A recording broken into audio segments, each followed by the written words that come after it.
From one election to another, let's talk about Indonesia. The world's fourth largest country went to polls today. They conducted the world's biggest single-day election.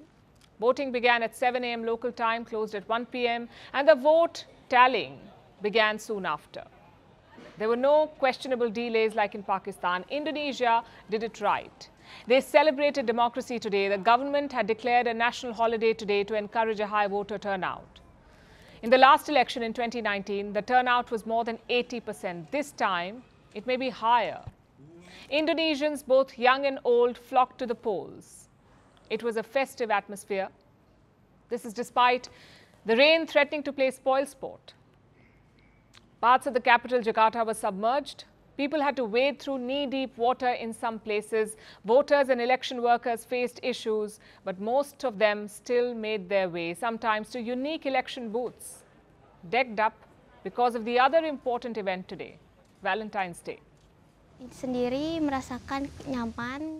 I myself am comfortable and happy at how unique this polling station is. It's different than anything I've seen, and it's just wow.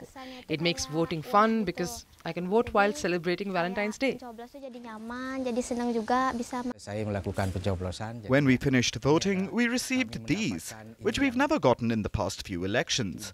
But we got it here at the polling station. We've exercised our voting rights and we've voted as a form of loving our state representatives. That voting booth in Bali was a crowd puller and highlights the festive spirit in the air. But what about the final result? Who came out ahead after this day of celebration?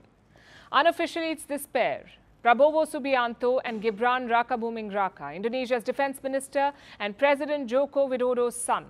Exit polls say they won by a landslide today. They were the front runners in this election, but they may have done even better than expected. Polls say that they won about 60% of the vote. Only 50% is needed for an outright first-round victory. They may have got 60%, so the Prabowo-Gibran pair may be through already.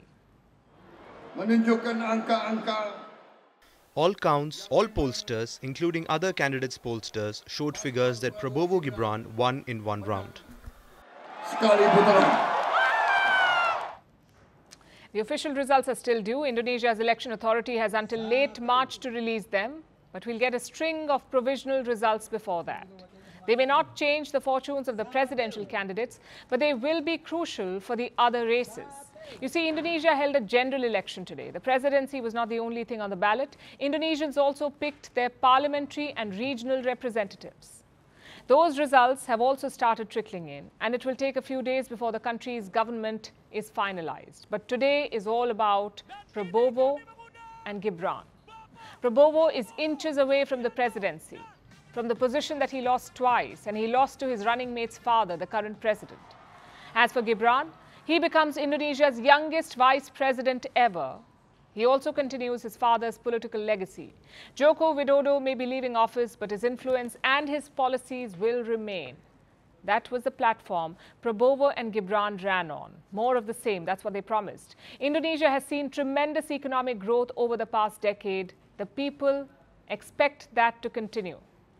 The incoming leaders will have a lot to live up to. We hope they can deliver.